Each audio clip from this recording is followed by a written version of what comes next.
ವೀಕ್ಷಕರೇ ನಮಸ್ಕಾರ. ಯಕ್ಷ ಇನ್ಫೋ ಕನ್ನಡಕ್ಕೆ ಸ್ವಾಗತ. ನಾನು ಸತೀಶ್ ಸಾಲ್ಯ ಚಾರ್ಮಾಡಿ. ಯಕ್ಷ ಪಯಣದ ಈ ಹಿಂದಿನ ಸಂಚಿಕೆಗಳನ್ನು ನೀವು ನೋಡಿದ್ದೀರಿ, ಒಳ್ಳೆಯ ಪ್ರೋತ್ಸಾಹವನ್ನು ಕೂಡ ಕೊಟ್ಟಿದ್ದೀರಿ. ಕಾಮೆಂಟ್ ಬಾಕ್ಸಲ್ಲಿ ತಿಳಿಸಿದ ಹಾಗೆ ಯಕ್ಷಗಾನದ ಹಾಸ್ಯ ದಿಗ್ಗಜ ಅಂತ ಹೇಳಿ ಕರೆಸಿಕೊಂಡಂತಹ ಸುಂದರ ಬಂಗಾಡಿಯವರನ್ನು ಇವತ್ತಿನ ಸಂಚಿಕೆಯಲ್ಲಿ ಅವರ ಯಕ್ಷ ಪಯಣದ ಕಥೆಯನ್ನು ನಿಮ್ಮ ಮುಂದೆ ತೆರೆದಿಡುವವನಿದ್ದೇನೆ. ಹಾಗಾಗಿ ಅವರನ್ನು ಕಾರ್ಯಕ್ರಮಕ್ಕೆ ಪ್ರೀತಿಪೂರ್ವಕವಾಗಿ ಸ್ವಾಗತಿಸಿಕೊಳ್ತಾ ಇದ್ದೇನೆ. ಸುಂದರನ ಕಾರ್ಯಕ್ರಮಕ್ಕೆ ಪ್ರೀತಿಯ ಸ್ವಾಗತ. ಕರೆ ಮಾಡಿದ್ದಕ್ಕೆ ಪ್ರೀತಿಯಿಂದಲೇ ಒಪ್ಪಿ ಕಾರ್ಯಕ್ರಮಕ್ಕೆ ಒಪ್ಪಿಕೊಂಡಿದ್ದೀರಿ. ನೀವು ಸಂತೋಷ. ಬಹಳಷ್ಟು ಬ್ಯುಸಿ ಇರ್ತೀರಿ, ಆದರೂ ಕೂಡ ಒಪ್ಪಿಕೊಂಡಿದ್ದೀರಿ. ಬಹಳಷ್ಟು ತಮ್ಮ ಅಭಿಮಾನಿಗಳು ಸುಂದರ ಬಂಗಾಡಿಯವರ ಸಂದರ್ಶನ ಮಾಡಿ ಅಂತ ಹೇಳಿ ನನ್ನಲ್ಲಿ ಬಹಳಷ್ಟು ರಿಕ್ವೆಸ್ಟ್ ಮಾಡಿಕೊಂಡ್ರು. ಒಂದಷ್ಟು ದಿನ ಹೇಳುವಾಗ ಬ್ಯುಸಿ ಇದ್ರು ಪಾಪ, ಆದರೆ ಈ ನಾನು ಹೇಳುವಾಗ ಮತ್ತೆ ಒಪ್ಪಿಕೊಂಡು ಅವರ ಸಂದರ್ಶನವನ್ನ ಅಥವಾ ಅವರ ಯಕ್ಷಪಯಣದ ಕಥೆಯನ್ನ ತಿಳಿಸಬೇಕು ಅಂತ ಹೇಳಿ ನಾನು ಹೊರಟಿರುವಂಥದ್ದು. ಆ ಯಕ್ಷಪಯಣದ ಎಲ್ಲಾ ವಿಚಾರಕ್ಕೆ ಬರ್ತೇನೆ ಸುಂದರಣ್ಣ. ಅದಕ್ಕಿಂತ ಮುಂಚಿತವಾಗಿ ನಿಮ್ಮ ಒಂದು ಪರಿಚಯ, ಕಿರು ಪರಿಚಯ ಅಂತ ಹೇಳಿದ್ರೆ, ಸುಂದರ ಬಂಗಾಡಿ ಅವರು ಮೂಲತಃ ಎಲ್ಲಿಯವರು, ನಿಮ್ಮ ಫ್ಯಾಮಿಲಿ ಬ್ಯಾಕ್ಗ್ರೌಂಡ್ ಅನ್ನುವಂಥದ್ದು ಏನು, ಎಜುಕೇಶನ್ ಏನು ಅನ್ನುವಂಥದ್ದು ಹೇಳಬೇಕು ಅಂತ ಹೇಳಿ. ಎಲ್ಲರಿಗೂ ನಮಸ್ಕಾರ. ನಿಮ್ಮ ಪ್ರೀತಿಯ ಸುಂದರ ಬಂಗಾಡಿ, ಯಕ್ಷಗಾನ ಕಲಾವಿದ. ದೊಡ್ಡ ಹಾಸ್ಯಗಾರನಲ್ಲ, ಸಣ್ಣದು ಅಷ್ಟೇ. ಜನರಿಗೆ ಮೆಚ್ಚುಗೆ ಆಗಿದೆ, ಹಾಗಾಗಿ ಸ್ವಲ್ಪ ಹಾಸ್ಯ ಮಾಡ್ತಾ ಇದ್ದೇನೆ ನಿಮ್ಮ ಆಶೀರ್ವಾದದಿಂದ. ಮತ್ತೆ ನಾನು ಬೆಳೆದದ್ದು ಬಂಗಾಡಿ ಅಂತ. ಬಂಗಾಡಿ ಹುಟ್ಟೂರು ನನ್ನದು ಬಂಗಾಡಿ. ಅಜ್ಜ ತಂದೆ ಎಲ್ಲ ಇದ್ದದ್ದು ಬಂಗಾಡಿ. ಹಾಗಾಗಿ ನನಗೆ ಕಲಿಸಿದ ಗುರುಗಳು ಕೂಡ ಬಂಗಾಡಿ, ಭಾಸ್ಕರ್ ಬಂಗಾಡಿ ಅಂತ. ಹಾಗಾಗಿ ನಾನು ಅಲ್ಲಿ ನಾಟ್ಯ ಕಲ್ತದ್ದು. ಶಾಲೆ ಎಲ್ಲ ಎಲ್ಲಿ? ನನ್ನದು ಶಾಲೆ ಇಲ್ಲಿ ಶಿಕ್ಷಣ ಎಷ್ಟನೇ ಕ್ಲಾಸ್? ಮಂಜುಟ್ಟಿ ಹೈಸ್ಕೂಲ್ ಅಲ್ಲಿ. ಬಸ್ತಿ ಅಂತ ಉಂಟು ಇಲ್ಲಿ, ಬಸದಿ ಅಂತ, ಅಲ್ಲಿ. ಮತ್ತೆ 7ನೇ 8ನೇ ತರಗತಿವರೆಗೆ ಮಾತ್ರ. ಮತ್ತೆ ಅವಾಗ ಕಷ್ಟ ಅಲ್ವಾ ಸ್ವಲ್ಪ, 3 ಮಂದಿ ಶಾಲೆಗೆ ಹೋಗ್ತಾ ಇದ್ದದ್ದು. ಹಾಗಾಗಿ ನಮ್ಗೆಲ್ಲ ಎಲ್ರಿಗೂ ಖರ್ಚಿಗೆ ಆಗ್ಬೇಕಲ್ಲ, ತಂದೆ ಒಬ್ರೇ ದುಡಿತಾ ಇದ್ದದ್ದು. ಹಾಗಾಗಿ 8ನೇ ತರಗತಿವರೆಗೆ ಹೋಗಿದ್ದೇನೆ. ನಂತರ ಫೈಲ್, ಹಾಗಾಗಿ ಬೇರೆ ಹೋಟೆಲ್ನಲ್ಲಿ ಸ್ವಲ್ಪ ಕೆಲಸ ಮಾಡಿದೆ. ಎಲ್ಲಿ? ಬೆಳ್ತಂಗಡಿ. 1-2 ವರ್ಷ. ಅದಕ್ಕಿಂತ ಮೊದಲು ಇದು ಟೈರ್ ಸ್ಟೆಪಿನ್ ಎಲ್ಲ ಗಾಡಿ, ಅದರಲ್ಲಿ 1 ವರ್ಷನೇ ಇದ್ದೆ. 8ನೇ ತರಗತಿ ಬಿಟ್ಟು. ಹೌದು. ಆನಂತರ ಯಕ್ಷಗಾನದ ಹುಚ್ಚಿತ್ತು ಸ್ವಲ್ಪ, ತಂದೆಯೊಟ್ಟಿಗೆಲ್ಲ ಹೋಗ್ತಾ ಇದ್ದೆ ನಾನು. ಅಂದ್ರೆ ತಂದೆಯವರಿಗೆ ವಿಪರೀತ? ತಂದೆಯವರಿಗೆ ಯಕ್ಷಗಾನದ ಮೇಲೆ ತುಂಬಾ ಪ್ರೀತಿ. ಈ ಕಡೆ ಎಲ್ಲ ಕರ್ನಾಟಕ ಮೇಳದ ಆಟ ಎಲ್ಲ ಬರುವಾಗ ಉಜಿರೆ, ಒಂದು ಉಜಿರೆಯಲ್ಲಿ, ಮತ್ತೊಂದು ಬಂಗಾಡಿ ಪೇಟೆ ಅಂತ, ಬಂಗಾಡಿ ಹೈಸ್ಕೂಲ್ನ ಮೈದಾನದಲ್ಲಿ. ಅಲ್ಲಿ ವರ್ಷಕ್ಕೊಂದು ಆಟ ಆದ್ರೆ ಅದು ಜಾತ್ರೆ, ಅಷ್ಟು ಜನ ಸೇರ್ತಾ ಇದ್ರು. ಹಾಗಾಗಿ ನನಗೆ ಸ್ವಲ್ಪ ಯಕ್ಷಗಾನದ್ದು. ಮತ್ತೆ ಪೋಸ್ಟರ್ ನೋಡಿದ ತಕ್ಷಣ ಅವರು ನಿರ್ಧಾರ ಮಾಡ್ತಾರೆ ಯಾವಾಗ ಹೋಗ್ಬೇಕು ಅಂತ, ಪೂರ್ವ ಸಿದ್ಧತೆ ಎಲ್ಲ ಮಾಡ್ತಾರೆ. ಅಂದ್ರೆ ಪೋಸ್ಟರ್ ಆಗ. ಹೌದು, ಕರ್ನಾಟಕ ಮೇಳದ ಆಟ ಅಂತ ಹೇಳಿದ್ರೆ ನನಗೆ ತುಂಬಾ ಪ್ರೀತಿ. ಮತ್ತೆ ಎಲ್ಲ ಮೇಳದ ಆಟಕ್ಕೂ ಕೂಡ ಹೋಗ್ತಾ ಇದ್ದವು ಹತ್ರದಲ್ಲಿ ಆಗುವಾಗ. ಬೆಳ್ತಂಗಡಿ ಪರಿಸರದಲ್ಲಿ ಹೆಚ್ಚಿಗೆ ಆಗ್ತಾ ಇತ್ತು. ಬೆಳ್ತಂಗಡಿಯಲ್ಲಿ ಒಂದು ಮೈದಾನ ಉಂಟು, ಅಲ್ಲಿ ಒಂದು, ಮತ್ತೆ ಉಜಿರೆಯಲ್ಲಿ ಮತ್ತು ಬಂಗಾಡಿಯಲ್ಲಿ. ಬೇರೆ ಇಲ್ಲಿ ಅಷ್ಟು ದೊಡ್ಡ ಮೈದಾನ ಇಲ್ಲ. ಹಾಗಾಗಿ ಮೇಳ, ಟೆಂಟ್ ಮೇಳ ಬರ್ತಿದ್ದದ್ದು ಅಲ್ಲಿಗೆ ಮಾತ್ರ. ಹಾಗಾಗಿ ಅವರೊಟ್ಟಿಗೆ ಹೋಗಿ ಹಾರುವುದನ್ನೆಲ್ಲ ನೋಡಿ, ಅದೇ ಪುಂಡುವೇಷ ಮಾಡುವುದನ್ನೆಲ್ಲ ನೋಡಿ ನನಗೆ ಕೂಡ ಯಕ್ಷಗಾನಕ್ಕೆ ಸೇರ್ಬೇಕು ಅಂತ ಆಯ್ತು. ಆದ್ರೆ ಕಲಿಸುವವರು ಯಾರು ಅಂತ ಬೇಕಲ್ವಾ. ಆಗ ಯಾರನ್ನೇ ನಮ್ಮ ಒಬ್ಬ ಚಿಕ್ಕಪ್ಪ ಕರ್ಕೊಂಡು ಹೋದ್ರು ಇವರ ಮನೆಗೆ. ಅವರು ನಾಟ್ಯ ಕಲಿಸ್ತಾರೆ ಬಂಗಾಡಿ ಶಾಲೆಯಲ್ಲಿ ಅಂತ. ಆಗ ಅಲ್ಲಿಗೆ ಅವರು ಕರ್ಕೊಂಡು ಹೋದ್ರು ಸೈಕಲ್ ಅಲ್ಲಿ. ಮತ್ತೆ ಅವರನ್ನು ಪರಿಚಯ ಮಾಡಿಸಿ, ಅವರು ಹಾಗಾದ್ರೆ ನಾಡಿದ್ದು ಆದಿತ್ಯವಾರದಿಂದ ಬಾ ಅಂತ ಹೇಳಿದ್ರು. ಹೆಸರು ಭಾಸ್ಕರ್ ಬಂಗಾಡಿ ಅಂತ. ಅವರಿಗೆ ತುಂಬಾ ಶಿಷ್ಯಂದರು ಇದ್ದಾರೆ. ಅವರು ಮೇಳದಲ್ಲಿ, ಅವರು ಕಟೀಲ್ ಮೇಳದಲ್ಲಿ ಇದ್ರು. ಆನಂತರ ಕದ್ರಿ ಮೇಳದಲ್ಲಿ ಕೂಡ ಇದ್ರು. ಹಾಗಾಗಿ ಅವರು ನಾಟ್ಯ ಕಲಿಸಿದ್ರು. ಆನಂತರ ನಾಟ್ಯ ಕಲಿತ ವರ್ಷ ಅಲ್ಲ, ಕದ್ರಿ ಮೇಳಕ್ಕೆ ಜನ ಬೇಕು ಅಂತ ಹೇಳಿದ್ರು. ಮಕ್ಕಳು ಯಾರಾದ್ರೂ ಇದ್ರೆ ಕರ್ಕೊಂಡು ಬನ್ನಿ ಅಂತ. ಅದಕ್ಕಿಂತ ಮೊದಲು ಇವರು ತಿರುಗಾಟ ಮಾಡ್ತಾ ಇದ್ದಾರೆ ಅದರಲ್ಲಿ. ಭಾಸ್ಕರ್ ಬಂಗಾಡಿ. ಹಾಗಾಗಿ ಯಾರಾದ್ರೂ ಮಕ್ಕಳಿದ್ರೆ ಕರ್ಕೊಂಡು ಬನ್ನಿ ಅಂತ ಅವರಲ್ಲಿ ಹೇಳಿದಕ್ಕೆ, ಮತ್ತೆ ನನ್ನನ್ನು ಮತ್ತೊಬ್ಬ ಶಶಿ ಅಂತ, ಅವನನ್ನು ಮೇಳಕ್ಕೆ ನಿತ್ಯಕ್ಕೆ ಕರ್ಕೊಂಡು. ನಿಮ್ಗೆ ಎಷ್ಟು ವರ್ಷ ಆಗ ವಯಸ್ಸು? ನಿಮ್ಗೆ ಉದಾಹರಣ ಒಂದು 8ನೇ ಕ್ಲಾಸ್ ಬಿಟ್ಟು ಒಂದು ಕೆಲಸ 2 ವರ್ಷದ ನಂತರ ಮತ್ತೆ ಬೇರೆ ಹೋಟೆಲ್ ಅಲ್ಲೆಲ್ಲ ಕೆಲಸದಲ್ಲಿ. ನೀವು ಅಣ್ಣ ತಮ್ಮಂದಿರು ಎಷ್ಟು ಜನ? ನೀವು ಅಣ್ಣ ತಮ್ಮಂದಿರು ನನಗೆ ಒಬ್ಬ ಅಣ್ಣ ಇದ್ದಾರೆ, ಮತ್ತೊಂದು ತಂಗಿ. 3 ಮಂದಿ ಮಕ್ಕಳು. ಸರಿ, ಈಗ ನಿಮ್ಮದು ಆಯ್ತು ನಾಟ್ಯ ಅಭ್ಯಾಸವನ್ನೆಲ್ಲ ಬೇಗ ಬೇಗ ಎಲ್ಲಿ ಇಲ್ಲಿ ಬಂಗಡಿಯಲ್ಲಿ ಎಲ್ಲಿ ಬಂಗಡಿ ಶಾಲೆಯಲ್ಲಿ ಶಾಲೆಯಲ್ಲಿ ಕಲ್ತ್ರಿ. ಕಲ್ತಾದ ನಂತರ ಮೇಳಕ್ಕೆ ಜನ ಬೇಕು ಅಂತ ಹೇಳಿ ಅವರು ಹೇಳಿದ್ರು. ಹೌದು, ಡಿ ಮನೋಹರ್ ಕುಮಾರ್ ಅಂತ ಅದರ ವ್ಯವಸ್ಥಾಪಕರು ಕದ್ರಿ ಮೇಳದ್ದು. ಅವರು ಇವರಲ್ಲಿ ಹೇಳಿದ್ದಕ್ಕೆ ನಮ್ಮನ್ನು ಕರ್ಕೊಂಡು ಹೋದ್ರು ಇಬ್ಬರನ್ನು. ಮೇಳಕ್ಕೆ ಹೋಗಿ ದುಡಿಯುವಷ್ಟು ಪರಿಪೂರ್ಣತೆ ಇತ್ತ ನಿಮ್ಮಲ್ಲಿ? ಇಲ್ಲ, ನಿತ್ಯ ವೇಷಕ್ಕೆ ಹಾಗಂದ್ರೆ ಮಕ್ಕಳು ಕಡಿಮೆ ಕಡಿಮೆ.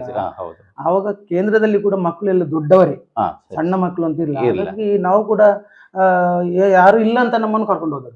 ನಮಗೆ ಮತ್ತೆ ಮೇಳಕ್ಕೆ ಹೋಗುವ ಆಸೆ. ಹೆಜ್ಜೆಗಾರಿಕೆ ಎಲ್ಲ ಎಷ್ಟಾಗಿತ್ತು? ಪೂರ ಬಾಲಪಾಠಗಳು ಅದೆಲ್ಲ ಆಗಿದೆ. ಅದ ನಂತರ ಮತ್ತೆ ನಾವು ಇಲ್ಲಿ ಕೇಂದ್ರದಲ್ಲಿ ಸ್ವಲ್ಪ ಕಲ್ತಿದ್ದೀರಾ? ಕೇಂದ್ರಕ್ಕೆ ನಂತರ ನಿತ್ಯವೇಷ ಮಾಡ್ಲಿಕ್ಕೆ ಪ್ರಾರಂಭ ಮಾಡಿ. ನಿತ್ಯವೇಷ ಒಂದು 2 ವರ್ಷ ನಿತ್ಯವೇಷ, ಮತ್ತೆ ಒಂದು 2-3 ವರ್ಷ ಮುಖ್ಯಶ್ರೀ ವೇಷ. ಕದ್ರಿ ಮೇಳದಲ್ಲಿ. ಹೌದು, ಕದ್ರಿ ಮೇಳದಲ್ಲಿ ಅಂದ್ರೆ 4 ವರ್ಷ ತಿರುಗಾಟ ಅದರಲ್ಲಿ ಮಾಡಿದ್ದೆ ನಾನು. ಕದ್ರಿ ಮೇಳದಲ್ಲಿ ಮಾಡಿದ್ದೆ. ಆ ನಂತರ ನಿತ್ಯವೇಷ ಮಾಡಿ ಮುಖ್ಯಶ್ರೀ ವೇಷ ಹೋಗ್ಬೇಕಿತ್ತು. ಸ್ವಲ್ಪ ಸ್ಟ್ರಾಂಗ್ ಇದ್ರು ವ್ಯವಸ್ಥಾಪಕರು. ಈಗ ಒಳ್ಳೆಯವರಾಗಿ ನಮ್ಮಲ್ಲಿ ಚಂದ ಮಾತಾಡ್ತಾರೆ. ಆನಂತರ ಮೇಳಕ್ಕೆ ಅಂದ್ರೆ ಮತ್ತೆ ಎಲ್ಲ ವೇಷ ಮಾಡುದು. ಎಲ್ಲ ವೇಷ ಅಂದ್ರೆ ಆಲ್ರೌಂಡರ್, ಯಾರು ರಜೆ ಮಾಡ್ತಾರೆ ಅವರ ಬದ್ಲಿಗೆ ನಾನು. ಈಗ ಕದ್ರಿ ಮೇಳದಲ್ಲಿ ಇದ್ರಿ ಅಂತ ಹೇಳಿದ್ರಿ. ಕದ್ರಿ ಮೇಳದಲ್ಲಿ ಆರಂಭವಾಗಿ ನಿಮಗೆ ನಿತ್ಯ ವೇಷವನ್ನ ಕೊಡ್ತಾ ಇದ್ರು. ಅನಂತರ ಮುಖ್ಯ ಶ್ರೀವೇಷ, ನೀವು ಶ್ರೀವೇಷ ಕೂಡ ಮಾಡ್ತೀರಿ, ನಾನು ನೋಡಿದ್ದೇನೆ. ಆಗ ಕದ್ರಿ ಮೇಳದಲ್ಲಿ ಬಹಳ ಸ್ಟ್ರಾಂಗ್ ಸೆಟ್ ಅಂತ ಹೇಳಿ ಇದ್ದಂತ ಸೆಟ್. ಯಾರೆಲ್ಲ ಕಲಾವಿದರು ಇದ್ರು ಆ ಸಂದರ್ಭ? ಆ ಸಂದರ್ಭದಲ್ಲಿ ಎಲ್ಲರೂ ನೆನಪು ಬರ್ಲಿಲ್ಲ. ಒಂದಷ್ಟು ಮುಂಡಾಜಿ ಸದಸ್ಯ ಪುಲ್ತಿಗೆ ನಾರಾಯಣಗೌಡ್ರು, ಆನಂತರ ಬೋಳಂತೂರು, ಇವರಿಗೆ ಉಜಿರೆಯಲ್ಲಿ ಇದ್ದಾರೆ ಅವರು ಗಾಡಿ ಮಾಡ್ಕೊಂಡು. ಬೋಳಂತೂರು ವಿಠಾಲ ಶೆಟ್ಟರ್ ಅಂತ. ಮತ್ತೆ ಹಾಸ್ಯದಲ್ಲಿ ಬಂಟ್ವಾಳ ಜಾರಮಾಚಾರಿ, ರವಿಕುಮಾರ್ ಸುರತ್ಕಲ್. ಹೌದು, ಮತ್ತೆ ನಮ್ಮ ಕ್ಲಾಸ್ಮೇಟ್ ಒಬ್ಬ ಇದ್ದ ದಿವಾಕರ ಮಣಿಯನಿ ಬೆಳ್ಳಾರ ಅಂತ, ಅವು ಕೂಡ ಹಾಸ್ಯದವರು. ಅನಂತರ ಕೊಕ್ಕಡ ಈಶ್ವರ ಭಟ್ರು ಶ್ರೀವೇಷಕ್ಕೆ, ಮೈನ್ ಶ್ರೀವೇಷ ಕೊಕ್ಕಡ ಈಶ್ವರ ಭಟ್ರು. ಸೆಕೆಂಡ್ ರತ್ನಾಕಾರ ಶೆಟ್ರು ಧರ್ಮಸ್ಥಳ. ಆನಂತರ ಪಂಜ ಕಿರಣ್ ಕುಮಾರ್, ಆನಂತರ ವಾಮನ್ ಕುಮಾರ್, ವಿನೋದ್ ರೈ ಸ್ವರಕ್ಕೆ, ಮತ್ತೆ ಮನೋಹರನ್ನ ಹೇಗಿದ್ದಾರೆ. ಮತ್ತೆ ಹಾಗೆ ದೊಡ್ಡ ದೊಡ್ಡ ಕಲಾವಿದರು. ಮುಮ್ಮೇಳದಲ್ಲಿ ಯಾರು? ಮುಮ್ಮೇಳದಲ್ಲಿ ಲಕ್ಷ್ಮೀ ಸಮ್ಮಣ್ಣವರು. ಆನಂತರ ದಿನೇಶ್ ಅಮ್ಮಣ್ಣವರು ಒಂದು 2 ವರ್ಷ ದಿನೇಶ್ ಅಮ್ಮಣ್ಣವರು ಕೂಡ ಇದ್ರು ಕರ್ನಾಟಕ ಮೇಳ ನಿಂತ ನಂತರ. ಅದಕ್ಕಿಂತ ಮೊದಲು ಕಡಬ ರಾಮಚಂದ್ರ ರೈಗಳಿದ್ರು. ಕಡಬ ರಾಮಚಂದ್ರ ರೈಗಳು ಸಂದರ್ಶನ ಮಾಡುವಾಗ ಅವರು ಕೂಡ ಹೇಳಿದ್ದಾರೆ. ಕಡಬ ರಾಮಚಂದ್ರ ರೈಗಳು, ಮತ್ತೆ ಬೈಂದೂರು ಕೃಷ್ಣಯ್ಯ, ಮತ್ತೆ ಬಾಲಕೃಷ್ಣ ಗೌಡ ಕಡಬ ಅಂತ ಸಂಗೀತ ಒಳ್ಳೆ ಟ್ಯಾಲೆಂಟ್ ಕಲಾವಿದವರು ಇರೋದ್ರು. ಪ್ರಧಾನ ಭಾಗವತರಾಗಿ ಕಡಬ ರಾಮಚಂದ್ರ ರೈಗಳು. ಅದಕ್ಕಿಂತ ಹೌದು ಕದ್ರಿ ಮೇಳದಲ್ಲಿ ಫಸ್ಟಿಗೆ. ಆನಂತರ ದಿನೇಶ್ ಅಮ್ಮಣ್ಣವರು ಬಂದ ನಂತರ ದಿನೇಶ್ ಅಮ್ಮಣ್ಣವರು ಬಂದ್ರು. ಹೌದು. ಮತ್ತೆ ಪಿ ಟಿ ಜಯರಾಮ್ ಭಟ್ರು ಅಂತ ಮೊದ್ಲೇ ಬಾರಿಸ್ತಾ ಇದ್ದಾರೆ, ಅವರು ಕೂಡ ಅವಾಗ ಪದ್ಯ ಹೇಳ್ತಾ ಇದ್ರು. ಪ್ರದೀಪ್ ದುರ್ಗ ಅಂತ ಒಂದು 5-6 ಮಂದಿ ಭಾಗವತರು ಇದ್ರು ಕದ್ರಿ ಮೇಳದಲ್ಲಿ. ಈ ಮೇಳದಲ್ಲಿ ಲಕ್ಷ್ಮೀ ಸಾಮಣ್ಣವರು, ಪದ್ಯನ ಶಂಕರನಾರಾಯಣ ಭಟ್ರು, ಮತ್ತೆ ಯೋಗೀಶ್ ಅಂತ ಇವರು ಅಹಮದ ಪದವಾಯನ ಎಲ್ಲ ಅವರು ಚೆಂಡೆ. ಹೌದು. ಮತ್ತೆ 4 ವರ್ಷದಲ್ಲಿ ಬದಲಾವಣೆ ಆಗ್ಲಿಲ್ಲ. ಆನಂತರ ಎಲ್ಲ ಬದಲಾವಣೆ ಆಯ್ತು. ನೀವು ಅದೇ ಕದ್ರಿ ಮೇಳದಲ್ಲಿ 4 ವರ್ಷ ತಿರುಗಾಟ ಮಾಡಿದ್ರಿ. ಪೂರ್ವರಂಗಕ್ಕೆ ಹೋದಂತಹ ಸುಂದರ ಬಂಗಾಡಿಯವರು ಅಲ್ಲಿ ನೋಡಿ ಕಲಾವಿದರು ನಿಮ್ಗೆ ಯಾರೆಲ್ಲ ಹೆಲ್ಪ್ ಮಾಡಿ ಹೇಳಿಕೊಟ್ರು? ಹಾಗೆಲ್ಲ ಹೀಗೆ ತಿದ್ದುಪಡಿ ಮಾಡಿದವರಿದ್ದಾರ? ನನಗೆ ವಾಮನ್ ಕುಮಾರ್, ಯಕ್ಷಗಾನದ ವೇಷದಿಂದ ರಂಗಸ್ಥಳದಲ್ಲಿ ಕೂಡ ಎಲ್ಲ ನನಗೆ ಹೇಳಿಕೊಡ್ತಾ ಇದ್ದದ್ದು ವಾಮನ್ ಕುಮಾರ್. ನನಗೆ ಶ್ರೀವೇಷದ ಟೋಪನ್ ಇಟ್ಟದ್ದೇ ಅವರು. ಸ್ವಲ್ಪ ಅವರು ಪುಂಡುವೇಷ ಕೂಡ ಒಳ್ಳೆ ಪುಂಡುವೇಷ ಕೂಡ ಒಳ್ಳೆ ಶ್ರೀವೇಷ ಕೂಡ ಎಲ್ಲ ಶೃಂಗಾರ ಲೆಕ್ಕಾಚಾರದ ಸ್ವರ ಕೂಡ ಆಗಿ ಅವರು ಸ್ವಲ್ಪ ಸಿಟ್ಟು ಅವರಿಗೆ. ಆ ಸಿಟ್ಟು ನಮ್ಗೆ ಪಾಠ ಕಲಿಸಿದೆ ಅವಾಗ. ಟೋಪನ್ ಇಡುವಾಗ ನಾವು ಎಲ್ಲ ತಯಾರು ಮಾಡಿ ಇಡ್ಬೇಕು, ಅವ್ರು ಬರ್ತಾರೆ, ಬರುವಾಗ ನಾವೆಲ್ಲ ರೆಡಿ ಮಾಡಿ ಇಡ್ಬೇಕು. ಮತ್ತೆಲ್ಲ ಸೀರೆ ಉಡಿಸಿದ್ದೆಲ್ಲ ಅವ್ರೆ, ನನಗೆ ಟೋಪನ್ ಇಟ್ಟದ್ದು ಅವ್ರೆ, ಹೇಳಿಕೊಟ್ಟದ್ದೆಲ್ಲ ಅವ್ರೆ. ಮತ್ತೆ ಅವರ ಜೊತೆಯಲ್ಲಿ ಹೋದ ವೇಷವೇ ನನ್ನದು ಪಾಸ್ ಆಗಿದೆ ಹಾಸ್ಯದಲ್ಲಿ, ವಾಮನ್ ಕುಮಾರ್. ಹಾಗಾಗಿ ನಿಮಗೆ ನಿತ್ಯ ವೇಷಕ್ಕೆ ತೊಡಗಿದಂತವರು 4 ವರ್ಷ ಅಲ್ಲಿ ತಿರುಗಾಟ ಮಾಡಿದ್ರಿ. ತಿರುಗಾಟಕ್ಕೆ ಬರುವಾಗ ಯಾವ ವೇಷದಲ್ಲಿ ಇದ್ರಿ ನೀವು? ತಿರುಗಾಟದಲ್ಲಿ ಅಂದ್ರೆ ಅಲ್ಲ, ಈಗ 4 ವರ್ಷ ತಿರುಗಾಟ ಆಯ್ತು, ನಿತ್ಯ ವೇಷಕ್ಕೆ ಸೇರ್ಪಡೆಗೊಳ್ತೀರಿ, ಮುಖ್ಯ ಶ್ರೀ ವೇಷ ಮಾಡ್ತೀರಿ, ಎಲ್ಲ ಮಾಡ್ತೀರಿ. ಮತ್ತೆ ನಿಮಗೆ ಪ್ರಸಂಗದಲ್ಲಿ ಒಳ್ಳೆಯ ವೇಷವನ್ನ ಸಿಗ್ತಾ ಇತ್ತಾ? ಜವಾಬ್ದಾರಿಯುತ ವೇಷಗಳು ಬರ್ತಾ ಇತ್ತ? ಬರ್ತೈತೆ. ಜವಾಬ್ದಾರಿ ಅಂದ್ರೆ ಹಾಸ್ಯಕ್ಕೆ ಬಂದ ನಂತರ ನನಗೆ ಇದು ಅವನಿಗೆ ಅಂತ. ಇಲ್ಲದಿದ್ರೆ ನಾನು ಆಲ್ರೌಂಡರ್. ಅಲ್ಲಿ ಪೌರಾಣಿಕ ಪ್ರಸಂಗಗಳು ಆಗ್ತಾ ಇತ್ತ? ಕುಂಟಾರ ಮೇಳದಲ್ಲಿ ಆಗ್ತಾ ಇತ್ತು. ಅಲ್ಲ, ಇಲ್ಲಿ ಕದ್ರಿ ಮೇಳದಲ್ಲಿ ಆಗ್ತಿತ್ತು ದೈಮಾತ್ಮೆ, ಹೆಚ್ಚಾಗಿ ತುಳುವೆ ಆಗ್ತಾ ಇದ್ದದ್ದು. ಯಾವ ಪ್ರಸಂಗಗಳೆಲ್ಲ ಆಗ್ತದೆ ತುಳು ಅಲ್ಲಿ ತುಳುವಿನಲ್ಲಿ 4 ವರ್ಷದಲ್ಲಿ? 4 ವರ್ಷದಲ್ಲಿ ನಾನು ಸೇರಿ ಅದರಲ್ಲಿ ಎಲ್ಲ ಪ್ರಸಂಗ ನನಗಿಂತ ಮೊದಲು ಆಗ್ತಿತ್ತು. ಗೆಜ್ಜೆದ ಪೂಜೆ ಅದು ಭಾರಿ ಪ್ರಚಾರ ಹೌದು ಪ್ರಸಂಗ. ಮತ್ತೆ ನಾಗಶ್ರೀ, ಸಂಪೂರ್ಣ ನಾಗಶ್ರೀ ಅಂತ, ಅದಕ್ಕೆ ಜನ ಸೇರಿದ್ದಷ್ಟು ಸಾಧಾರಣ ಯಾವುದಕ್ಕೂ ಜನ ಸೇರ್ಲಿಕ್ಕೆ ಅಷ್ಟು ಜನ ಬರ್ತಿದ್ರು, ಅದು ಜಾತ್ರೆ ಹಾಗೆ. ಮತ್ತೆ ಗೆಜ್ಜೆದ ಪೂಜೆ ನಾಗಶ್ರೀ ನಾನು ಹೋಗುವುದಕ್ಕಿಂತ ಮೊದ್ಲಿತ್ತು. ಆ ನಂತರ ನಾನು ಹೋದ ವರ್ಷ ಧರ್ಮ ನಡವಳಿ ಅಂತ ಒಂದು ಪ್ರಸಂಗ. ಆ ನಂತರ ಮಾಯ ಮನೋಹರಿ ಅಂತ, ಬಂಗಾರದ ಬಿಂಗಾರ, ಮತ್ತೆ ಹೀಗೆ ಒಂದು ಅದರಲ್ಲೆಲ್ಲ ನಿಮಗೆ ಅದರಲ್ಲಿ ಕುಂಡುವೇಷದ ಜೊತೆಗೆ ಶ್ರೀವೇಷ, ಕುಂಡುವೇಷ ಮಾಡಬೇಕು, ಶ್ರೀವೇಷ ಆದ್ರೆ ಶ್ರೀವೇಷ, ಎರಡು ಕೂಡ ಮಾಡ್ತಾರೆ. ಇದೇ ಶ್ರೀವೇಷವೇ ಅಂತ ಹೇಳಿ ಸೀಮಿತ ಇಲ್ಲ ಸೀಗ ಅದು ಅಂದ್ರೆ ಸಖಿ ಕೊಕ್ಕಡೇಶ್ವರ ಯಾರು ಮನೋಹರನ್ನ ಮಾಡ್ತಾರೆ, ಅವರು ಸ್ವಲ್ಪ ಸ್ಟ್ರಾಂಗ್ ಇದ್ರು. ಒಂದು ಲಿಸ್ಟ್ ಹಾಕಿದ್ರೆ ಅದನ್ನು ತಿದ್ದಲಿಕ್ಕಿಲ್ಲ. ಮತ್ತೆ ಅಲ್ಲ, ಮೇಳದ ಲಿಸ್ಟ್ ಹಾಕುವಂತ ಹೊಣೆಗಾರಿಕೆ ಈಗ ಪ್ರಧಾನ ಭಾಗವತರು ಅಂತ ಇಲ್ಲಿ ಇವರೇ ಮನೋಹರನ್ನ ಹೇಳ್ತಾರೆ. ಮನೋರನ್ನ ಮತ್ತು ಭಾಗವತರು ಸೇರಿ ಮಾಡುವಂತದ್ದು, ಅಂದ್ರೆ ಅವರ ಪ್ರಸಂಗಗಳೇ ಆಗ್ತಾ ಇದ್ದದ್ದು. ಅದ್ರಲ್ಲಿ ಯಾರು ಯಾವ್ದನ್ನು ಮಾಡಬಹುದಂತ ಅವರೇ ತೀರ್ಮಾನ ಮಾಡುವಂತದ್ದು. ಇಲ್ಲಿ ನಿಮ್ಮ 4 ವರ್ಷದ ತಿರುಗಾಟದ ಅನುಭವ ಅತ್ಯದ್ಭುತವಾಗಿ ಆಗ್ತದೆ. ಸ್ವಲ್ಪ ಕಷ್ಟದ ಜೀವನ ಆದ್ರೂ ನಮ್ಗೆ ಈಗ ಸ್ವಲ್ಪ ಅದು ಉಪಕಾರ ಆಗಿದೆ. ನೀವು ಮನೆ ಬಿಟ್ಟು ಹೋಗಿರ್ತೀರಿ 4 ವರ್ಷ. ಕದ್ರಿ ಮೇಳ ಅಂತ ಹೇಳಿದ್ರೆ ತುಂಬಾ ಪ್ರಸಿದ್ಧಿಯನ್ನ ಪಡೆದುಕೊಂಡ ಮೇಳ, ಬ್ಯುಸಿ ಇರ್ತಿದ್ರಿ ಅಂತ ಹೇಳಿ. ಮನೆಗೆ ಬರುವಂತಹ ವ್ಯವಸ್ಥೆ ನಾನು ತಿಂಗಳಿಗೆ ಒಂದು 2 ಸಾರಿ ಬರ್ತಾ ಇದ್ದೆ. ಅಂದ್ರೆ ನಮ್ಮ ಊರಿನ ಹತ್ರ ಎಲ್ಲಿ ಆಟ ಆಗ್ತದೆ ಆ ದಿವಸ ಮನೆಗೆ ಬರುವಂತ, ಇಲ್ಲದಿದ್ರೆ ಮನೆಗೆ ಬರ್ಲಿಕ್ಕಿಲ್ಲ. ಯಾಕಂದ್ರೆ ಬಿಡಾರ ಇತ್ತು. ನಾನು ಅಂತಲ್ಲ, ಎಲ್ಲಾ ಕಲಾವಿದ್ರು ಬಿಡಾರದ ವ್ಯವಸ್ಥೆ ಇರುವಾಗ ಬಿಡಾರದಲ್ಲೇ ಇದ್ದವ್ರು ಎಲ್ರು. ಈಗೆಲ್ಲ ಅವರವರ ವೇಷ ಆಗಿ ಹೋಗ್ತಾರೆ ಬಿಟ್ರೆ, ಇಲ್ಲದಿದ್ರೆ ಅವಾಗ ಎಲ್ರೂ ಬಿಡಾರದಲ್ಲಿ, ಇನ್ಮೇಳ ಮುನ್ಮೇಳ ಎಲ್ರೂ ಬಿಡಾರದಲ್ಲಿ ಇದ್ದರು. ಹಾಗಾಗಿ ನಮ್ಮ ಊರಿನ ಹತ್ರ ಯಾವ್ದಾದ್ರು ಈ ಕಡೆ ಹಳದಂಗಡಿಯಲ್ಲಿ ಆಗ್ತಿತ್ತು, ಅವಾಗ ಮನೆಗೆ ಬರ್ತಿದ್ದೆ. ಇಲ್ಲಿ ಬಂಗಾಡಿಯಲ್ಲಿ ಆಗುವಾಗ ಮನೆಗೆ ಬರ್ತಿದ್ದೆ. ಹಾಗೆ ಉಜಿರೆಯಲ್ಲಿ ಆಗುವಾಗ ಮನೆಗೆ ಬರ್ತಿದ್ದೆ. ಧರ್ಮಸ್ಥಳದಲ್ಲಿ ಆಗುವಾಗ ವರ್ಷಕ್ಕೊಂದು ಧರ್ಮಸ್ಥಳದಲ್ಲಿ ಆಟ ಆಗ ಮನೆಗೆ ಬರ್ತಿದ್ದೆ. ಅದೇ ಇಲ್ಲದಿದ್ರೆ ಇಲ್ಲಿ ಹತ್ತಿರ ಇರುವಾಗ ಮಾತ್ರ ಬರಬೇಕು, ದೂರ ದೂರ ಮತ್ತೆ ನಂಗೆ ದಾರಿ ಗೊತ್ತಾಗ್ತಿರ್ಲಿಲ್ಲ ಅವಾಗ. ಕುಂದಾಪುರ ಆ ಕಡೆ ಎಲ್ಲ. ಹೌದೌದು. ಕದ್ರಿ ಮೇಳಕ್ಕೆ ಪ್ರೇಕ್ಷಕರ ಸಪೋರ್ಟ್ ಹೇಗಿತ್ತು ಆ ಟೈಮಲ್ಲಿ? ನೀವು 4 ವರ್ಷದಲ್ಲಿ ಇದ್ರಿ. ಕದ್ರಿ ಮೇಳಕ್ಕೆ ಈಗಲೂ ಕೂಡ ಕದ್ರಿ ಮೇಳ ಅಂತ ಹೇಳಿದ್ರೆ ಅದೊಂದು ಈಗಲೊಂದು ಬ್ರ್ಯಾಂಡ್ ಅಂತ ಹೇಳಿ. ನೀವು ಒಂದು ಸಣ್ಣ ಏಜ್ ನಿಮ್ಮದು, ಆ ಮೇಳದ ಪ್ರಸಂಗಗಳಾಗಿರ್ಬೋದು, ಮನೋಹರಣ್ಣನ ಅಭಿಮಾನಿಗಳಾಗಿರ್ಬೋದು ಅಥವಾ ಅಲ್ಲಿ ಪ್ರೇಕ್ಷಕರ ಸಪೋರ್ಟ್ ಹೇಗಿತ್ತು ನಿಮ್ಮ ಇಡೀ ತಂಡಕ್ಕೆ? ತಂಡ ಅಂದ್ರೆ ಇವರನ್ನು ಮೊದ್ಲು ಕೇಳ್ತಾರೆ, ಮನೋರಣ್ಣನ ಮೊದ್ಲು ಕೇಳ್ತಾರೆ. ಅದು ಟಿಕೆಟ್ ಅಲ್ವಾ, ಟಿಕೆಟಿನ ಆಟ. ಒಂದ್ಸಲ ಕೌಂಟರ್ ಅಲ್ಲಿ ವಿಟ್ಲದ ಹತ್ರ ಒಂದು ಆಟದಲ್ಲಿ ಅವರನ್ನೇ ಕೇಳಿದ್ದಾರೆ. ಅವರೇ ಕೌಂಟರ್ ಅಲ್ಲಿ ಜನ ಇಲ್ಲ ಅಂತ ಅವರು ಹೋಗಿ ನಿಂತದ್ದು. ಅವರಲ್ಲಿ ಮನೋರೇ ಬರ್ಬೇಕು ಅವರಲ್ಲಿ ಕೇಳಿದ್ದಾರೆ. ಬರ್ಪೇನ್ ಮಂಡ ಬರುವೆ ಅಂತ ಇವ್ರು ಹೇಳಿದ್ರು. ಹಾಗೆ ಅಷ್ಟು ಗೊತ್ತಾಗುದಿಲ್ಲ, ಅವರು ಹಗಲ್ನಲ್ಲಿ ಎಲ್ಲ ಸಿಗುದಿಲ್ಲ. ಮತ್ತೆ ಅವರು ಬೇಕು, ಇಲ್ಲದಿದ್ರೆ ಗಲಾಟೆ ಆಗ್ತಿದ್ರು. 60 ಬೇಕು, 60 ಒಂದು 2 ವರ್ಷ 60 ಇದ್ರು ಕದ್ರಿ ಮೇಳದಲ್ಲಿ. 60 ಮತ್ತು ಮನೋರಣ್ಣನು ಇದ್ದ ಕಾರಣವೇ ಜನ ಬರ್ತಾರೆ. ಕದ್ರಿ ಮೇಳ ಒಂದು ಮತ್ತೊಂದು ಜಾರಮಾಚಾರಿ ಬಂಡವಾಳ, ಅವರ ಹಾಸ್ಯ ಅಂದ್ರೆ ಎಲ್ರಿಗೂ ಅವಾಗ ಹುಡುಕಾಡಿಕೊಂಡು ಬರ್ತಾ ಇದ್ರು. ನಿಮ್ಮ ಹಾಸ್ಯಕ್ಕೆ ಅವರೆಲ್ಲ ಸ್ವಲ್ಪ ಪೂರಕ ಅಂತ ಕಾಣ್ತದೆ. ನನಗೆ ಅವರ ಹಾಸ್ಯ ತುಂಬಾ ಇಷ್ಟ. ಅಂದ್ರೆ ನನಗೆ ಎಷ್ಟು ಬಿಸಿ ಇದ್ರು, ಯಾವ ವೇಷ ಮಾಡ್ತಾ ಇದ್ರು ಕೂಡ ಅವರ ಹಾಸ್ಯ ರಂಗಸ್ಥಳಕ್ಕೆ ಹೋಗುವಾಗ ನಾನು ಎಲ್ಲಿದ್ರು ಓಡಿ ಬರ್ತೇನೆ. ಓಡಿ ಬಂದು ನೋಡ್ಬೇಕು. ಅದು ದಿನಾಲು ನೋಡಿದ್ರು ನನಗೆ ಬೇಸರ ಅಂತ. ಇದು ಈಗ 4 ವರ್ಷಗಳ ಕಾಲ ನೀವು ಕದ್ರಿ ಮೇಳದ ತಿರುಗಾಟದ ವಿಚಾರ ಅಂತ ಹೇಳಿ. 4 ವರ್ಷದ ತಿರುಗಾಟದ ಕದ್ರಿ ಮೇಳ ನಿಮಗೆ ಅನುಭವಕ್ಕೆ, ಕಲಿಕೆಗೆ ಒಂದು ಒಳ್ಳೆಯ ವಾತಾವರಣ ಆಯ್ತು. ಅಲ್ಲಿ ದಿಗ್ಗಜ ಕಲಾವಿದರಿದ್ರು. ಅಂದ್ರೆ ನೀವು ಬಾಲ್ಯದಲ್ಲಿ ಆಟ ನೋಡ್ತಾ ಇದ್ರಿ, ಅದೇ ಕಲಾವಿದರೊಂದಿಗೆ ಮತ್ತೆ ರಂಗಸ್ಥಳವನ್ನ ಹಂಚಿಕೊಂಡ್ರಿ ಅಂತ ಹೇಳಿ. 4 ವರ್ಷ ತಿರುಗಾಟ ಆದ ನಂತರ ಮತ್ತೆ ಏನು ಮೇಳ ಬದಲಾಯಿಸ್ತೀರಾ ಅಥವಾ ಅಲ್ಲಿ 4 ವರ್ಷ ತಿರುಗಾಟ ಆಗಿ? ಅಂದ್ರೆ ಸ್ವಲ್ಪ ಅವಾಗ ಕಷ್ಟ ಎಲ್ಲ, ಸಂಬಳ ಎಲ್ಲ ಬಹಳ ಕಡಿಮೆ. ಮತ್ತೆ ಬಿಡುವ ತೀರ್ಮಾನದಲ್ಲಿ ಇದ್ದದ್ದು ನಾನು, ಮೇಳಕ್ಕೆ ಬೇಡ ಅಂತ, ಏನಾದ್ರು ಬೇರೆ ಏನಾದ್ರು ಉದ್ಯೋಗ ಮಾಡುವಂತ ಯೋಚನೆ ಮಾಡಿದೆ.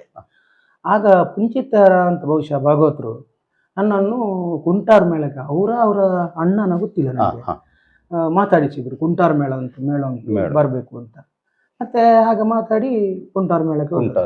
ನಿಮಗೆ ಕದ್ರಿ ಮೇಳದಲ್ಲಿ ಎಷ್ಟು ಸಂಬಳ ಇತ್ತು? ನೀವು ಅಂದ್ರೆ 4 ವರ್ಷ ತಿರುಗಾಟ ಮಾಡಿದ್ದೀರಿ, ಅಂದ್ರೆ ತಿಂಗಳಿಗೆ ಕೊಡ್ತಾ ಇದ್ರ? ಒಟ್ಟಿಗೆ ಕೊಡ್ತಾ ಇದ್ದ 20 ರೂಪಾಯಿ ಆಗಿನ ಸಂದರ್ಭ? ಹೌದು, 20 ಅದಕ್ಕಿಂತ 20 ರೂಪಾಯಿ ಆಗಿನ ಸಂದರ್ಭದಲ್ಲಿ ಅದೇ ದೊಡ್ಡ ಮೊತ್ತ ಅಂತ ಹೇಳಿ. ಸರಿ, ಕುಂಟಾರ ಮೇಳಕ್ಕೆ ಬಂದ್ರಿ. ಕುಂಟಾರ ಮೇಳದಲ್ಲಿ 80 ರೂಪಾಯಿ. 80 ರೂಪಾಯಿ. ಅಲ್ಲಿ ಅಲ್ಲ, ನಿಮ್ಮನ್ನ ಮೇಳಕ್ಕೆ ಯಾರು ಪುಂಚಿತಾರ ಹೇಳಿ? ಪುಂಚಿತಾರ ಬಹುಶಃ ಅವ್ರ ಅಣ್ಣವ ಅಂತ ನನ್ನನ್ನು ಮಾತಾಡಿಸಿದ್ರು ಕುಂಟಾರ ಮೇಳಕ್ಕೆ. ಆವಾಗ ಇದು ಪ್ರಸಂಗ ಯಾವುದು, ಇವರು ಯಜಮಾನರು ವರ್ಕಾಡಿ ಆಯ್ತಪ್ಪ, ಹೌದು ಹೌದು, ಕಲಕಳ ಅದಕ್ಕೆ ಹೋದದ್ದು ನಾವು ಕುಂಟಾರ ಮೇಳದಲ್ಲಿ. ಹಾಗೆಲ್ಲ ಇದು ವರ್ಕಾಡಿ ಐತಪ್ಪ ಮೊದ್ಲು, ಅವರಿಗಿಂತ ಮೊದ್ಲು ಇವರು ಗಂಗಾಧರ ಭಂಡಾರಿ ಅವರು ವ್ಯವಸ್ಥಾಪಕ. ಹೌದು, ಆವಾಗ ಅದ್ರಲ್ಲಿ ಪುರಾಣ ಪ್ರಸಂಗ ಎಲ್ಲ ಆಗ್ತಾ ಇತ್ತು ಅಂತ ಹೇಳಿ. ನಿಮಗೆ ಪೌರಾಣಿಕ ಜ್ಞಾನ ಇತ್ತ ಆಗ? ಅಲ್ಲಿ ಕಷ್ಟ ಇಲ್ಲ, ಕಷ್ಟವೇ ಆಗ್ತಿತ್ತು. ಹೌದಿಲ್ಲ, ಮತ್ತೆ ಸಖಿ ಏನಾದ್ರು ಪುಂಬೇಶ ಇದೆಲ್ಲ ಮಾಡ್ತಿದ್ದೆ. ಇದು ಕೊಲ್ಲೂರು ಕ್ಷೇತ್ರದಲ್ಲಿ ಕಲಾವಿದರು ಯಾರು ಇರ್ತಿದ್ರು ಅಂತ ಹೇಳಿ ಅಲ್ಲಿ ಅಂದ್ರೆ ಶಿವರಾಮ್ ಜೋಗಿಗಳು. ಮತ್ತೆ ಅದ್ರಲ್ಲಿ ಕೂಡ ಇವರು ಇದ್ರು, ಪದ್ಯಾನ ಶಂಕರನಾರಾಯಣ ಭಟ್ರು, ಹಿಮ್ಮೇಳ, ಮತ್ತ ಅವರು ತೆಂಗಬೈಲು ತಿರುಮಲ ಶಾಸ್ತ್ರಿ, ಆನೇಕಲ್ಲು ಗಣಪತಿ ಭಟ್ರು ಅವರೆಲ್ಲ ಇದ್ರು. ಅಮ್ಮಣ್ಣರು ಕೂಡ ಇದ್ರು. ಸಂಪಾಜೆ ದಿವಾಕರ್ ರೈ, ಜಯಣ್ಣ ಸಂಪಾಜೆ ಜಯಣ್ಣ ಅವರೆಲ್ಲ ಈಗ ಸಾಧಾರಣ ಹನುಮಗಿರಿಯಲ್ಲಿ ಇದ್ದ ಕಲಾವಿದರು, ಒಂದು ಅರ್ಧ ವರ್ಷ ಕಲಾವಿದರು ಅದರಲ್ಲಿ ಇದ್ದವರೇ. ಹಾಗಾಗಿ ಸುಂದರಣ್ಣನಿಗೆ ಪೌರಾಣಿಕ ಜ್ಞಾನಗಳು ಕಲಿಕೆಗೆ ಅಂದ್ರೆ ಅದರಲ್ಲೂ ಕೂಡ ಒಂದು ಹೋಲ್ಡ್ ಇರುವಂತದ್ದು. ಅಲ್ಲಿ ಅಲ್ಲಿ ಇದ್ದವರೇ ಪೌರಾಣದವರೇ, ಎಲ್ಲ ಪುರಾಣದವರೇ ಇದ್ರು. ತುಳು ಪ್ರಸಂಗ ಆಡ್ತಾ ಇದ್ರು. ಅಂದ್ರೆ ಪೌರಾಣಿಕದ ಜೊತೆಗೆ ತುಳು ಪ್ರಸಂಗ. ಆದ್ರೆ ಆ ಪೌರಾಣಿಕಗಳು ನಿಮಗೆ ಒಂದು ಕಲಿಕೆಗೆ ಒಳ್ಳೆ ಸ್ವಲ್ಪ ಅಷ್ಟೇ. ಮತ್ತೆ ಎಲ್ಲ ಕಲಿಲಿಕ್ಕೆ ಆಗ್ಲಿಲ್ಲ. ಕಟೀಲ್ ಮೇಳಕ್ಕೆ ಹೋಗ್ಬೇಕಂತ ತುಂಬಾ ಮನಸ್ಸಿತ್ತು, ವರ್ಷ ಇತ್ತು, ಮತ್ತೆ ಆಗ್ಲಿಲ್ಲ.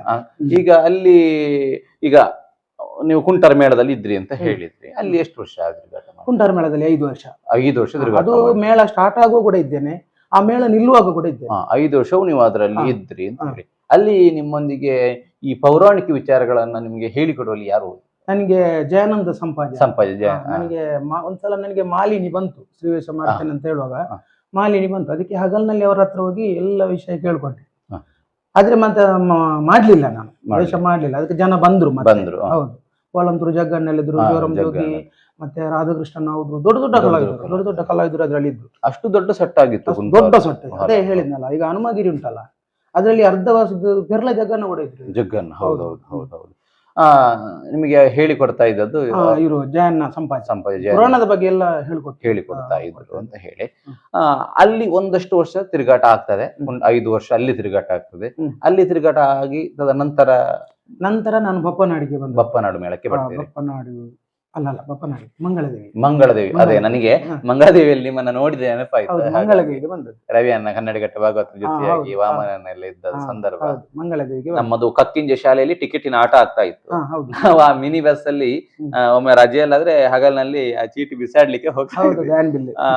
ಆಗ ನಮಗೊಂದು ಸೀಲ್ ಹಾಕಿ ಕೊಡ್ತಾ ಇದ್ರು. ಆ ಶಾಲೆಯ ಮಕ್ಕಳಿಗೆ ಅದನ್ನ ಇಟ್ಕೊಂಡು ಪಾಸ್ ಸಿಗ್ತಾಯಿತ್ತು ಅಂತ ಹೇಳಿ. ಆ ಶಾಲೆಯ ಮಕ್ಕಳಿಗೆ ಮಾತ್ರ, ದೊಡ್ಡವರಿಗಿಲ್ಲ. ಕಕ್ಕಿಂಜ ಶಾಲಾ ಗ್ರೌಂಡ್ ಅಲ್ಲಿ ಎಲ್ಲ ಆಗ್ತಾ ಇತ್ತು ಅಂತ ಹೇಳಿ. ಆ ಮಂಗಳದೇವಿ ಮೇಳದ ಅನುಭವ ಹೇಳುದಾದ್ರೆ? ಮಂಗಳದೇವಿ ಮೇಳದ ಅನುಭವ, ಅದರಲ್ಲಿ ಇದ್ದ ಕಲಾವಿದರು ಸಾಧಾರಣ ಇದರಲ್ಲಿ ಕದ್ರಿ ಮೇಳದಲ್ಲಿ ಇದ್ದವರು ಸಿಕ್ಕಿದ್ರು ನಿಮಗೆ? ಕೊಲ್ತಿಗೆ ನಾರಾಯಣಗೌಡ್ರು ಅವರೆಲ್ಲ, ಮತ್ತೆ ಅರುವ ಸರಪಾಡಿ ಅವರೆಲ್ಲ. ಸರಪಾಡಿ ಅದರಲ್ಲಿ ಸಿಗ್ಲಿಲ್ಲ. ಸರಪಾಡಿ ಅವರು ಅದಕ್ಕೆ ಬೇರೆ ಮೇಳಕ್ಕೆ ಹೋದ್ರು. ಮತ್ತೆ ಇದ್ರಲ್ಲಿ ಯಾರ ಜೊತೆ? ಅದು ವಾಮನನ್ನ ಜೊತೆ. ವಾಮನನ್ನ ಇದ್ರು, ಮತ್ತೆ ಮಲ್ಲಿಗೆ ಸಂಪಿಗೆ ವರ್ಷ, ಅದು ನಾನು ಸೇರಿದ ವರ್ಷ ಅದು. ಅದೇ ಕೊಲ್ತಿಗೆ ನಾರಾಯಣಗೌಡ್ರು, ಮತ್ತೆ ಸದಾಶಿವಾಚಾರಿ ಅವರೆಲ್ಲ ಇದ್ರು. ಹಿಮ್ಮೇಳದಲ್ಲಿ ರವಿಯನ್ನ ಕನ್ನಡಗಟ್ಟೆ ಕೊಲ್ಯದವರು ಇದ್ರು. ಫಸ್ಟಿಗೆ ಕೊಲ್ಯದವರು ಇದ್ರು, ಆನಂತರ ರವಿಯನ್ನ, ಮತ್ತೆ ಕಕ್ಕೆಪದ ಚಂದ್ರಶೇಖರ, ಅವರೆಲ್ಲ ಇದ್ರು. ಹಿಮ್ಮೇಳ ಒಂದೇ ತರ ಇತ್ತು. ಆಗ ಮಂಗಳದೇವಿ ಮೇಳ ಬಹಳಷ್ಟು ದೊಡ್ಡ ಸಟ್ಟ ಆಗಿತ್ತು ಅಂತ ಹೇಳಿ. ನನಗೆ ಒಂದು ನೆನಪು, ಸುಂದರಣ್ಣನನ್ನ ಚೆನ್ನಮ್ಮ ಪ್ರಸಂಗ ಇತ್ತು. ಹೌದು, ವಾಮನಣ್ಣನ ಅಲ್ಲಿ ಚೆನ್ನಮ್ಮ ಏನೋ ಆಗ್ತಾ ಇತ್ತು. ನಿಮ್ಮದೊಂದು ಸ್ತ್ರೀವೇಷ ಇತ್ತು ಅದರಲ್ಲಿ. ಟೈಲರ್ ವೇಷ ಇತ್ತು. ಅದನ್ನ ನೋಡಿದ ನೆನಪು. ಈಗ ನಾನು ಸಣ್ಣ ಇದ್ದೆ ಆಗ. ಚೆನ್ನ ಅಲ್ಲಿ ಒಂದು ಸಾಯುವಂತ ಸನ್ನಿವೇಶ ಉಂಟು. ಅವರು ಚೆನ್ನಮ್ಮ ಏನೋ ಸಾಯ್ತಾಳೆ ತಾನೇ ಇದು ಮಾಡಿಕೊಂಡು. ಆ ಸನ್ನಿವೇಶ ನಿಮ್ಮದು ಟೈಲರ್ ಆಗ್ತಾ ಇತ್ತಲ್ಲ. ನಾನು ಟೈಲರ್ ಸದಸ್ಯಾಚಾರ್ಯ ವೇಣೂರವರ, ನಾನು ಅಳತೆ ಏನೋ ಒಂದು ಸ್ತ್ರೀವೇಷ ಒಟ್ಟಿನಲ್ಲಿ. ಅಲ್ಲಿ ಮತ್ತೆ ಕಡೆಗೆ ಚೆನ್ನಮ್ಮ ತಾನೇ ಸಾಯ್ತಾಳೆ ಅಂತ ಕಾಣ್ತಾಳೆ. ಈ ಪ್ರಸಂಗದ ನಿಮ್ಮನ್ನ ನೋಡಿದ ನೆನಪು. ಅಲ್ಲಿ ಮಂಗಳದೇವಿ ಮೇಳ ಕೂಡ ಒಳ್ಳೆಯ ಕಲೆಕ್ಷನ್ ಎಲ್ಲ ಆಗ್ತಾ ಇತ್ತು. ಆಗ ಶಾಲೆಯಲ್ಲಿ ಬಹುತೇಕ ಎಲ್ಲಾ ಕಡೆಗಳಲ್ಲಿ ಒಂದು ಮಿನಿ ಬಸ್ ಇರ್ತಾ ಇತ್ತು. ಹಾಗಾಗಿ ಅಲ್ಲಿ ಎಷ್ಟು ವರ್ಷ ತಿರುಗಾಟ ಮಾಡಿದ್ರಿ? ಅದರಲ್ಲಿ 4 ವರ್ಷ. 4 ವರ್ಷ ತಿರುಗಾಟ ಮಾಡಿದ್ರಿ. ಮತ್ತೆ ಅನಿವಾರ್ಯವಾಗಿ ಮೇಳ ನಿಂತು ಹೋಯ್ತಾ? ಅನಿವಾರ್ಯ, ಹೌದು. ಮತ್ತೆ 1 ವರ್ಷ ಇತ್ತು. ಮತ್ತೊಂದು ವರ್ಷ ಏನು ವಿಜಯ ಕೇಸರಿ ಏನೋ ಒಂದು ಪ್ರಸಂಗ ಇತ್ತು. ನಾನು ಮೇಳಕ್ಕೆ ಹೋಗುದು ಬೇಡ ಅಂತಲೇ ಬಿಡುದು. ಮತ್ತೆ ಯಾರಾದ್ರೂ ಒಂದು ಕರ್ಕೊಂಡು ಹೌದೌದು ಹಾಗೆ ಆಗ್ಕೊಂಡು ಅಲ್ಲಿ ಮಂಗಳದೇವಿ ಮೇಳ ಆಯ್ತು. ಮಂಗಳದೇವಿಯಿಂದ ತದನಂತರ ಇದು ಬಪ್ಪನಾಡು. ಬಪ್ಪನಾಡು ಮೇಳದಲ್ಲಿ ಮಂಗಳದೇವಿ ಮೇಳದಿಂದ ನಾನು ಇದಕ್ಕೆ ಬಂದದ್ದಲ್ಲ, ಕುಂಟಾರು ಮೇಳ ಅಲ್ಲಲ್ಲ, ಸರಿ ಇಲ್ಲ, ಬಪ್ಪನಾಡಿಗೆ ಬಂದದ್ದು. ಬಪ್ಪನಾಡು ಮೇಳದಲ್ಲಿ ಬಹಳ ವರ್ಷ ದುಡಿತೀರಿ ಅಂತ ಕಾಣ್ತದೆ ಸುಂದರ. ಬಪ್ಪನಾಡು ಮೇಳದಲ್ಲಿ ಎಷ್ಟು ವರ್ಷ ಇದ್ರಿ? 4 ವರ್ಷ ಇದ್ರಿ. ಅಲ್ಲಿ ನಿಮಗೆ ಒಂದು ಸುಂದರ ಬಂಗಾಡಿಯವರ ಹಾಸ್ಯದೊಂದಿಗೆ ಪುಂಡುವೇಷ ಕೂಡ ಒಂದು ಮೆರೆದದಲ್ಲಿ ಅಂತ ಕಾಣ್ತದೆ. ಒಂದು ಹಾಸ್ಯ ಹಾರುವಂತದೆಲ್ಲ ಹೆಚ್ಚಿನವರಿಗೆ ಗೊತ್ತಿರ್ಲಿಲ್ಲ. ಸುಂದರ ಬಂಗಾಡಿ ಲಾಗಿವೇರ ಅಂತ ಹೇಳಿ ಅಲ್ಲಿ ನೀವು ಹಾರ್ತಾ ಇದ್ರಿ. ಅದು ನನಗೆ ತುಂಬಾ ಇಂಟ್ರೆಸ್ಟ್. ಪುಂಡುವೇಷ ಮಾಡ್ತಾ ಇದ್ದೆ.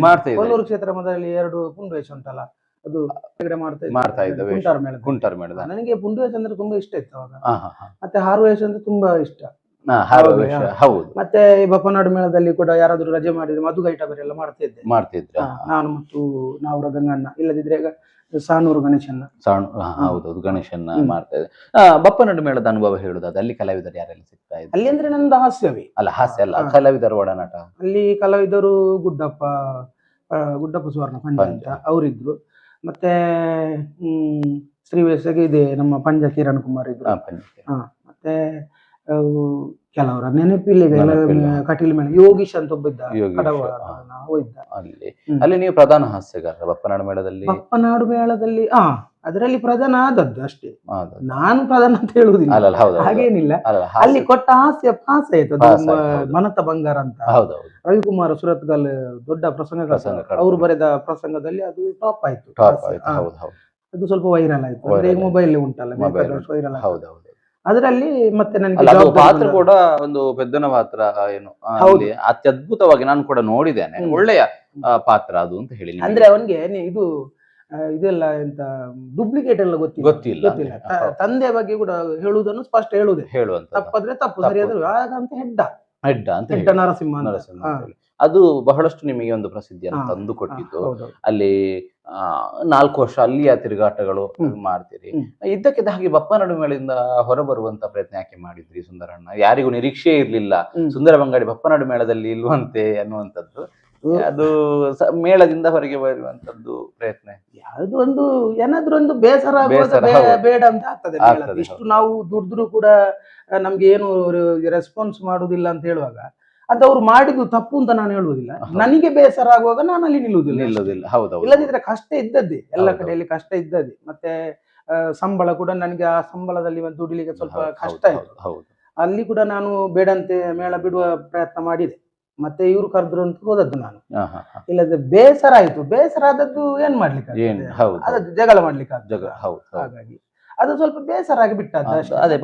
ಅದಕ್ಕೆ ಅವರು ಕಾರಣ ಅಂತ ಹೇಳುವುದಿಲ್ಲ, ಅವ್ರದ್ದು ತಪ್ಪು ಅಂತ ನಾನು ಹೇಳುವುದಿಲ್ಲ. ಸಂದರ್ಭ ಬರುವಾಗ ನಾವೊಂದು ಬಸ್ ಅಲ್ಲಿ ಕೂತ್ಕೊಂಡ್ರೆ ನಮ್ಮ ಸ್ಟಾಪ್ ಬರುವಾಗ ನಾವು ಇಳಿಯಬೇಕು, ಹೋಗ್ಬೇಕಾಗ್ತದೆ, ಅನಿವಾರ್ಯತೆ. ಈಗ 1ನೇ ತರಗತಿ ಮಕ್ಕಳು ಪಾಸ್ ಆದ್ರೆ 2ನೇ ಹೋಗ್ಬೇಕು, 2ನೇ ತರಗತಿ ಮಕ್ಕಳು ಪಾಸ್ ಆದ್ರೆ 3ನೇ ಹೋಗ್ಬೇಕು.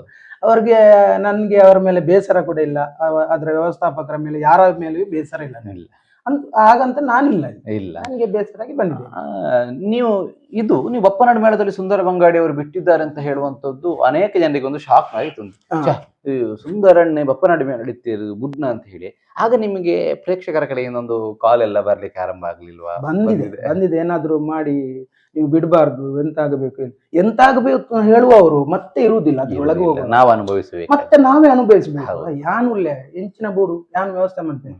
ಮತ್ತೊಮ್ಮೆ ಬಪ್ಪನಾಡು ಮೇಳಕ್ಕೆ ಬರಬೇಕು ಅಂತ ಬೇರೆ ಬೇರೆ ಕಡೆಯಿಂದ ದೊಡ್ಡ ದೊಡ್ಡವರ ಫೋನ್ ಎಲ್ಲ ಬಂದಿದೆ. ಆ ನಂತರ ಅದೇ ಮೇಳದಿಂದ ಒಂದು 2-3 ಮಂದಿ ಹೇಳಿದ್ದಾರೆ, ಬರೋಡಿ ಸಾಧಾರಣ ಬರೋಡು ಹಾಗೆ. ಅವಾಗ ಬೇರೆ ಜನ ಮಾಡಿದ್ರು. ಬೇರೆ ಜನ ಮಾಡುವ ಇರ್ಲಿ, ಆ ಮೇಳಕ್ಕೆ ಹೋದ್ರಿ ಅಂತ ಹೇಳಿ. ಬಪ್ಪನಾಡು ಮೇಳದ ಅನ್ವಾ ಪ್ರಸ್ತುತ ಸುಂದರಣ್ಣ ಈಗ ಸಸಿ ಹಿತ್ಲು ಮೇಳದಲ್ಲಿ ಸಸಿ ಹಿತ್ಲಿಗಿಂತ ಮುಂಚೆ ಬೆಂಕಿನಾಥಕ್ಕೆ ಹೋಗಿದ್ದಿಲ್ಲ, ಇಲ್ಲ ಸಸಿ ಹಿತ್ಲು ರಜೆಗೆ ಎಲ್ಲ ಹೋಗ್ತಿದ್ದದ್ದು. ಈಗ ಸಸಿ ಹಿತ್ಲು ಮೇಳದಲ್ಲಿ ಎಷ್ಟು ವರ್ಷ ಆಯ್ತು?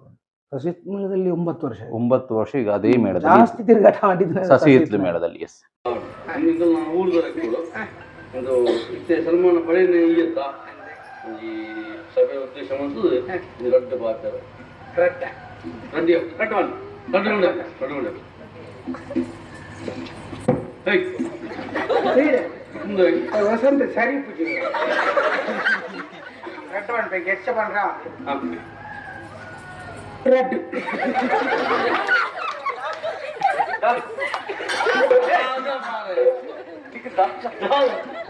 ಒಳ್ಳೆ ಸಮಾಜ ಅಷ್ಟು ಮಾರಾಯ ಒಂಜಿ ರಟ್ಟು ಪಾತ್ರ ಪಾತೆ ಅಲ್ಲ ಅದನ್ನ ಜನಕ್ಕಲೇ ಕೂಡ ಹಾ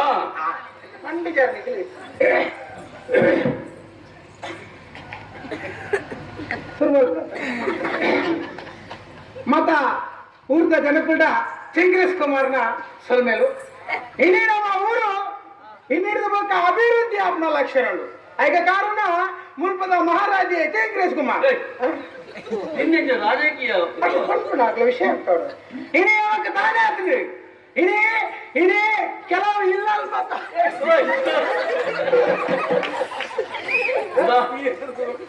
అయినా ఎదురుబోదు బాధ్యత అయినా పిరవంతులు బాధ్యత ನೆತ್ತ ಫಿರಾವಡು అయితే ఎదురు బాధ్యత అవి కేడు జీరడ నిక్క వాసకే ಹಾಗೆ 6 ರೊಟ್ಟಿಗೆ ಇಟ್ಟು ಅಭ್ಯಾಸ ಆಗ್ತದೆ